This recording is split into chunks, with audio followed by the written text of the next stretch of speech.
À la boutique d'Eric.com, notre cœur des métiers, c'est la musique dématérialisée. Et qui dit musique dématérialisée sous-entend obligatoirement l'utilisation d'un DAC. On avait fait il y a quelques mois une vidéo qui concernait les streamers, les lecteurs réseau, les DAC et les récepteurs Bluetooth. Donc là aujourd'hui, on va parler de DAC.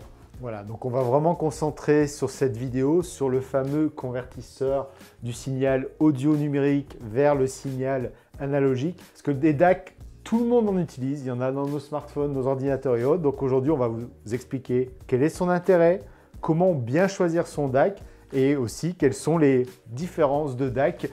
Vous les voyez devant nous, donc on va vous présenter tout cela dans le détail.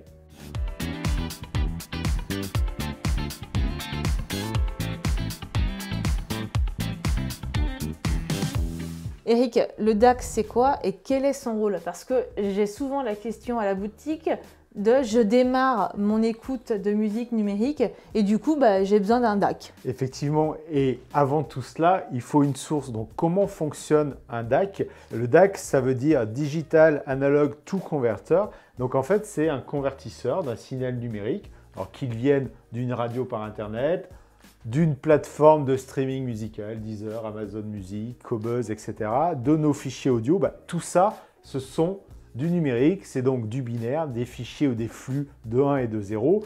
Il va falloir les convertir dans un signal analogique qu'entendent nos oreilles, parce que nos oreilles entendent une onde sonore. Donc c'est un maillon vraiment essentiel, mais pas unique. Donc c'est vrai que quand on nous dit il nous faut un DAC, non, il faut quelle est la source, quel est l'appareil qui va délivrer ce signal numérique, que va convertir le DAC en analogique et on va venir plugger cela soit sur des enceintes actives, bref, tout simplement sur un amplificateur de type Hi-Fi.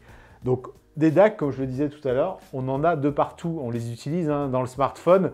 Vous lisez Deezer, Spotify, il y a bien du son qui sort, donc il y en a. Dans les ordinateurs, c'est les cartes son, dans les enceintes Bluetooth, dans les enceintes Wi-Fi, dans les lecteurs réseau, etc. Et des DAC, on en trouve dans la musique depuis combien de temps? Ça commence à être assez ancien, parce qu'en 2024, les premiers sont apparus il y a plus de 40 ans, c'est les années 80. C'est tout simplement avec l'arrivée des CD proposés par Philips, par Sony. Avant, on était en musique analogique, nos bons vieux vinyles, nos cassettes, les enregistrements à bande, donc ça c'était de l'analogique. Le CD est arrivé, on encodait tout ça avec des bosses, des trous, des 1, des 0, donc il fallait forcément les convertir. Donc depuis les tout premiers lecteurs CD, ils avaient forcément un DAC, un convertisseur, parce qu'on venait les brancher sur la fameuse entrée CD AUX auxiliaire des amplis. Donc c'est bien que le signal était déjà converti de numérique à analogique. Et aujourd'hui, avec l'apogée de la musique dématérialisée, les plateformes de streaming, les fichiers audio, et bien forcément, sans DAC, on ne peut plus rien écouter, si ce n'est repartir sur nos bonnes vieilles cassettes ou alors aller sur les platines vinyles qui sont très à la mode, mais sinon il faut forcément un DAC. Et du coup, comment je fais pour choisir le DAC qui convient exactement à ce que je recherche? Alors c'est vrai, quand vous nous contactez sur la télé d'Eric, sur le blog, sur la boutique, et vous choisissez un DAC, la première question souvent qu'on se pose, et on est attiré par la technologie, ce côté technophile que mettent en avant les concepteurs de DAC, c'est cette fameuse fréquence d'échantillonnage. Donc, est-ce que c'est vraiment un critère? Alors, oui et non. Aujourd'hui, je dirais que tous les DAC du marché, là devant nous, on a le Cambridge DAC Magic 200M, qui est un produit qui plaît vraiment, qui est très bien positionné en prix. Ils savent tout lire. Alors lui, il monte jusqu'à un échantillonnage 32 bits, 768 kHz. Là, je vous dis tout de suite, il n'y a aucune plateforme de streaming qui va balancer autant de données. Les plateformes de streaming, c'est quoi? C'est de la qualité CD, donc du 16 bits, 44 kHz. Ça monte dans tout ce qui est lossless, HD, jusqu'à 24 bits, 192 kHz. Donc on le voit très bien, de toute façon, tous les DAC du marché, que ce soit les petits nomades, les très haut de gamme, proposent tous ces échantillonnages. Alors après, si vous êtes vraiment très attentif à la qualité de vos fichiers et que vous voulez être vraiment sur ce qui se fait de mieux, c'est-à-dire utiliser les fameux fichiers qui sont extraits des super CD, donc des SACD, on a du DSD. Donc là, il y a certains DAC qui ne le gèrent pas. Donc la fréquence d'échantillonnage, je dirais aujourd'hui, ce n'est pas le critère de choix. D'accord, donc si ce n'est pas le critère de choix, on choisit quand même un DAC pour une recherche musicale et du coup, elle est liée à quel élément? Bah, c'est ce que je dis avant tout, hein. On n'est pas là pour écouter des bits, du binaire, on n'est pas là pour écouter des fréquences d'échantillonnage, on est là pour écouter de la musique. Donc effectivement, un des critères importants, ça va être la puce de conversion. Donc ça, on en entend beaucoup parler, c'est très connu. Bah, les gros acteurs sont Sabre, AKM, Cirrus Logic, Texas Instruments. Après, des fabricants qui ont leurs propres algos sur des puces de traitement comme Chord. Donc là, chaque fabricant va avoir tout de même un parti pris, une coloration musicale. Donc on peut aimer plus l'un, plus l'autre. Donc ça, c'est un premier point. Après, attention, ça c'est la puce. Mais autour de cela, bah, il y a le fabricant, voilà, Cambridge ne fabrique pas de puce, ils embarquent du sabre. Et après, il y a leur savoir-faire à eux pour délivrer une musicalité telle qu'est leur philosophie, plus neutre, plus chaleureuse, plus détaillée. Donc en clair, la puce de conversion, ce n'est pas l'élément exclusif sur lequel je dois baser mon choix. Je vais prendre un très bel exemple, c'est l'informatique ou les consoles de jeux. C'est pas parce que je mets le plus gros processeur dans mon Mac, dans mon PC ou dans ma console que je vais avoir le meilleur traitement informatique, le meilleur jeu vidéo. C'est après, qu'est-ce qu'on en fait en termes de composants autour de tout cela et surtout en termes d'algo et de savoir-faire. Donc je dirais, on va plutôt se baser sur la réputation d'une marque de DAC. Global, dans la globalité de sa recherche. Hi-Fi que de la puce en question. D'accord. Donc là, tu nous as parlé de tout ce qu'il y avait autour et dans la globalité. Donc, quels sont en fait les éléments qui entourent le choix de la puce? On le voit déjà devant nous, on a différentes tailles de boîtiers, différents designs. Donc forcément, le savoir-faire, la réputation d'un fabricant de DAC vient de sa capacité, je dirais, à bien isoler la puce pour la protéger des interférences, des vibrations, des problèmes électrostatiques, électriques. Donc ça, c'est le point. Après, essentiel, je convertis. Donc ça, c'est la puce de conversion. Mais ok, j'en fais un signal analogique. Et là, si on en fait n'importe quoi, je pourrais avoir la puce la plus performante technologiquement parlant, ça ne sera pas bon. Donc la qualité de l'étage de sortie analogique, je dirais qu'il est vraiment capital. Et là, il se base sur une excellente qualité électrique. Donc quand on choisit, c'est aussi ces aspects-là. Donc c'est la totalité qu'il faut prendre en compte. Exactement. Alors pour le choix du DAC, je dois aussi prendre soin de la connectique proposée aussi bien en entrée qu'en sortie du DAC. Clairement, nous on parle bien sûr d'un DAC qu'on va brancher en filaire. Donc là, ce qui est capital, c'est que si on n'a pas les bonnes connectiques, c'est mort, ça ne marche pas. Donc c'est-à-dire qu'en sortie de votre source, on doit vérifier quelles sont les sorties numériques. Est-ce que je vais sortir en USB-A et du coup aller dans un DAC en USB-B? Est-ce que je suis sur un ordinateur ou les nouveaux streamers qui font du USB-C, USB-C? Donc ça, il faut vérifier que... C'est pas vérifier, c'est en fonction de mes sources, j'ai forcément besoin de l'USB par exemple. Aujourd'hui, je prends un streamer SOTM, c'est un DAC USB obligatoire. Avec un ordinateur, DAC USB obligatoire. À l'inverse, j'ai une excellente platine CD. Je veux la conserver et profiter d'un meilleur convertisseur. Là, ça sera forcément de l'optique ou du coax. Ensuite, qui dit ce signal numérique, ok, je sais rentrer dedans, maintenant il va falloir que je sorte. Là aussi, ça va dépendre complètement vers quel ampli, quel type d'enceinte. J'ai des excellentes enceintes comme les Acoustic Energy, c'est mieux de les adresser en XLR. J'ai un ampli traditionnel, je vais rentrer en RCA. Et je veux écouter au casque ou je n'écoute qu'au casque, là il vaudra mieux partir sur un DAC avec préampli casque, sinon il faudrait rajouter un ampli casque. Donc voilà, je dirais que ça c'est vraiment le critère essentiel, c'est faut que ça soit compatible avec en amont la source et il faut que ça soit absolument compatible avec en aval l'amplificateur ou le casque que je vais utiliser. Donc comme on le voit là sur la table, on a différents DAC qui vont du très grand au très petit. Donc comment je sélectionne mon DAC en fonction de ce que je souhaite écouter? Ce qui prime bien évidemment, c'est l'usage. C'est-à-dire, moi j'ai besoin d'un DAC, c'est-à-dire on a fait plusieurs vidéos qui expriment qu'en sortant d'un smartphone, c'est plus ou moins bien. Donc voilà, je veux écouter la musique de mon smartphone dans le TGV, là c'est clairement un DAC nomade. J'ai une belle installation Hi-Fi que je veux faire évoluer ou je passe à la musique dématérialisée parce qu'il y a plein de gens qui ne font que maintenant passer à la musique dématérialisée. Là, c'est clairement un DAC sédentaire, comme les boîtiers de chez Eversolo ou de chez Cambridge Audio que l'on a ici ou encore de chez Chord. Et puis, il y a le côté aussi, quelles sont les sources que j'ai déjà? Tu en parlais tout à l'heure, les gens nous interpellent, nous questionnent en disant « Voilà, je vais écouter 10 heures, de quel DAC j'ai besoin ?» Attention, d'abord, quelle est votre source? Donc, est-ce que vous avez besoin d'un DAC seul ou est-ce que finalement, vous ne partez pas tout de suite sur un intégré, c'est-à-dire streamer et DAC intégré, donc un lecteur réseau? Et enfin, est-ce qu'on aurait besoin de temps en temps du Bluetooth, pas du Bluetooth, ou est-ce que, voilà, c'est ces aspects-là. Donc les fonctions, eh ben, c'est aussi des critères de choix. Donc sur laboutiquederic.com, vous le verrez, nous on prend vraiment peine de rédiger des comparatifs, des guides. Ce n'est pas un algo qui le fait. Donc en fonction de la catégorie, vous allez pouvoir simplement choisir votre DAC nomade, votre DAC sédentaire, votre lecteur réseau. On peut démarrer à 100 € chez AudioQuest par exemple, et puis on peut aussi s'envoler à plusieurs milliers d'euros. Du coup, comment je choisis le DAC en fonction du prix et de la fonction? Eh bien, encore une fois, alors nous, quand on choisit des produits, on a vraiment un critère essentiel, c'est le rapport, je dirais, budget, qualité sonore proposé. Donc en tout cas, tous les produits qui sont sur la boutiquederic.com, c'est clairement des produits qui sont cohérents. Donc en fait, effectivement, en faisant une segmentation tarifaire, on voit très clairement la segmentation. Donc il faut être cohérent. Et tu me le disais quand on préparait cette vidéo, tu me dis, j'ai des personnes qui ont un petit streamer, donc typiquement un Chromecast audio, ils écoutent du Spotify, ils se disent bon maintenant je vais investir dans un DAC parce que je ne suis pas satisfait de la qualité sonore. Non, il faut avoir quelque chose de cohérent. Si vous donnez à un DAC un mauvais flux sonore qui n'est pas de la qualité que vous attendez sur l'ensemble de votre système hi-fi, il n'y aura pas de mystère. Donc encore une fois, ne mettez pas un DAC très haut de gamme avec des streamers d'entrée de gamme, du Chromecast, du Raspberry, un ordinateur, etc. Donc il faut vraiment, encore une fois, la cohérence.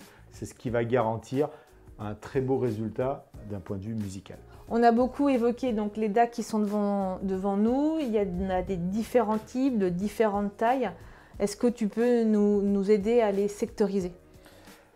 Alors, les DAC externes, donc on est dans le cas où on a une source de bonne qualité. Donc, je pense notamment à des streamers, des streamers purs comme on a chez Ineos, chez Auralic, chez SOTM. Donc là, on va utiliser un DAC externe parce que forcément, un streamer, lui, ne va servir qu'un flux numérique. Donc, il faudra le convertir. On a aussi une très belle solution dont on a réalisé plusieurs vidéos, c'est d'utiliser son ordinateur avec Audirvana. Donc là aussi, je sors depuis mon ordinateur et je vais aller sur un DAC externe pour ensuite adresser mon système hi-fi, mon amplificateur.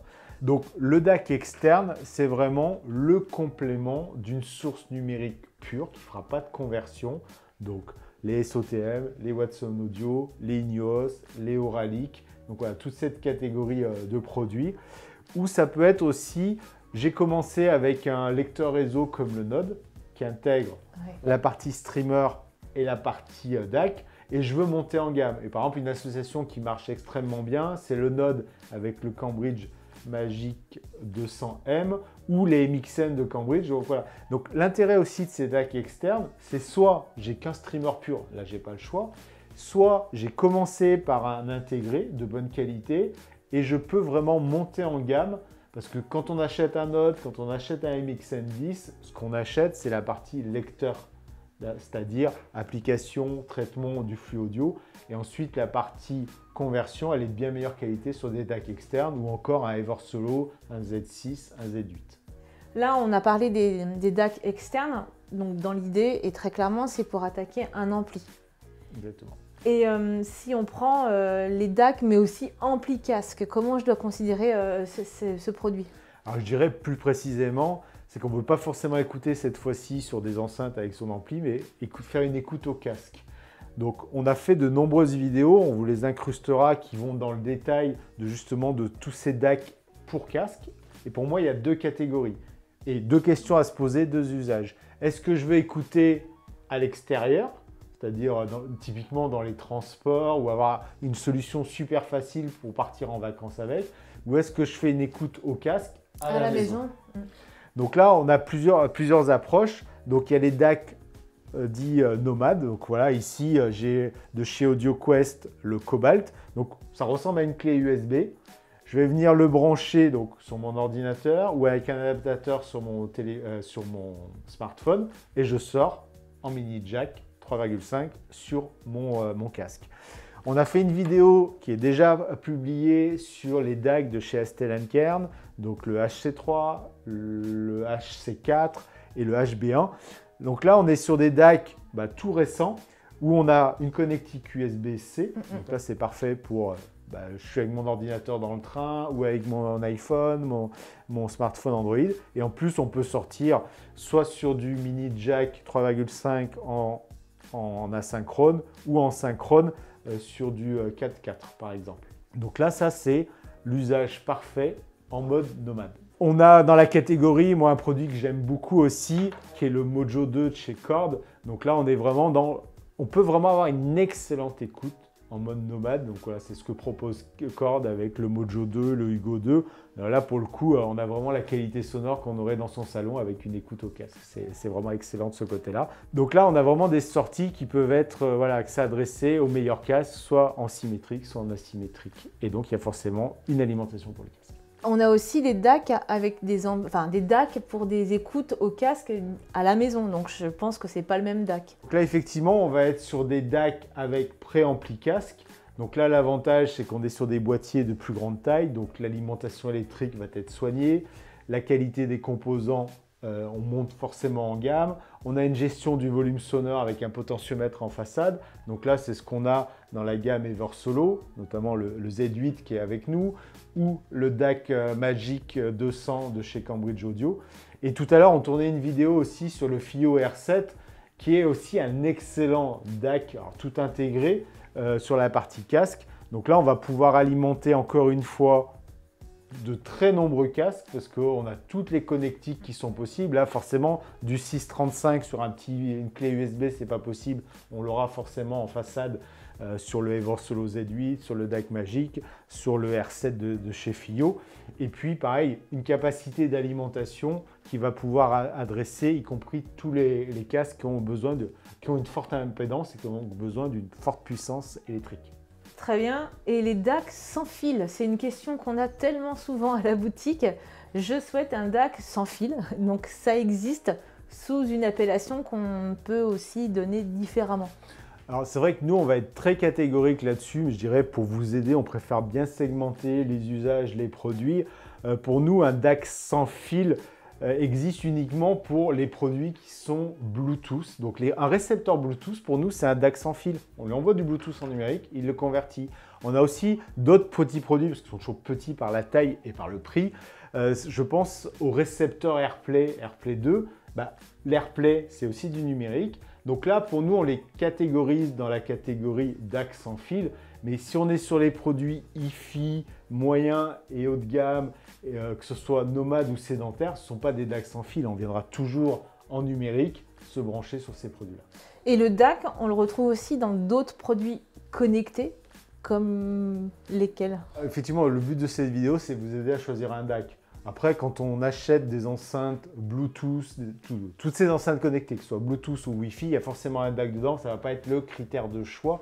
Alors, ce qu'on pourra regarder, c'est je prends une enceinte Wi-Fi, est-ce qu'elle est uniquement qualité CD? Oui, ou qualité ARS, c'est ça. Voilà, ou qualité HD, qualité lossless. Donc là, effectivement, c'est forcément qu'il faut à la fois que le streamer et le DAC, les deux, fassent le job là-dessus. Donc oui, encore une fois, à la boutique d'eric.com, vous allez dans toutes nos fiches produits, que vous ayez sur les enceintes Sonos, Bluesound, Denon, bref, toutes nos enceintes connectées, on vous indique les capacités du DAC, déjà en termes d'échantillonnage, et si on a l'info, même la puce de conversion, mais là encore une fois, elle a moins d'impact parce que derrière, il y a l'ampli, il y a les HP, il y a plein de choses qui interagissent. Et donc, la dernière catégorie de produits dans la hi-fi où lequel le DAC apparaît en tant qu'intégré, ce sont les amplis hi-fi connectés intégrés. Donc, certains les dénomment les amplis DAC ou les amplis connectés. Donc, effectivement, c'est un élément à considérer dans les choix. Alors, je dirais surtout pour les connectiques. C'est-à-dire que si vous avez absolument besoin de rentrer depuis un ordinateur, il faudra de l'USB. Si vous rentrez depuis un téléviseur, du HDMI, parce que bien sûr c'est converti par le DAC interne, ou de l'optique, ou si vous rentrez d'une platine CD du coaxial. Donc on va choisir son ampli en fonction de ses connectiques numériques, notamment tous les amplis audio-vidéo, home cinéma, c'est aussi des DAC qui convertissent les signaux du cinéma.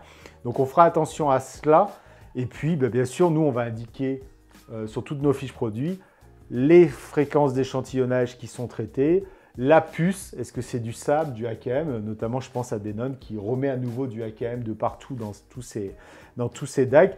Ça vous permet, voilà, quand vous choisissez votre ampli, d'avoir aussi ce choix-là pour l'utiliser avec une source numérique. Notre première vidéo abordait le thème du streamer, du lecteur réseau, du DAC, du récepteur Bluetooth. Le DAC, c'était quand même une question redondante et assez fréquente au téléphone et que vous aviez aussi par message. Donc on était vraiment ravis de partager cette vidéo sur c'est quoi un DAC et comment j'utilise un DAC. Et vous avez aussi sur la TV d'Eric beaucoup de vidéos qui vous indiquent et qui vous orientent sur le choix du câble en fonction de la connectique de votre source et de votre DAC. Donc là, j'ai envie de dire, voilà, si vous avez d'autres questions, vous n'hésitez pas, on est là pour vous répondre. Mais vous avez aussi toutes nos vidéos pour vous aider au meilleur choix et venir choisir le meilleur produit qui vous convient à la boutique d'eric.com.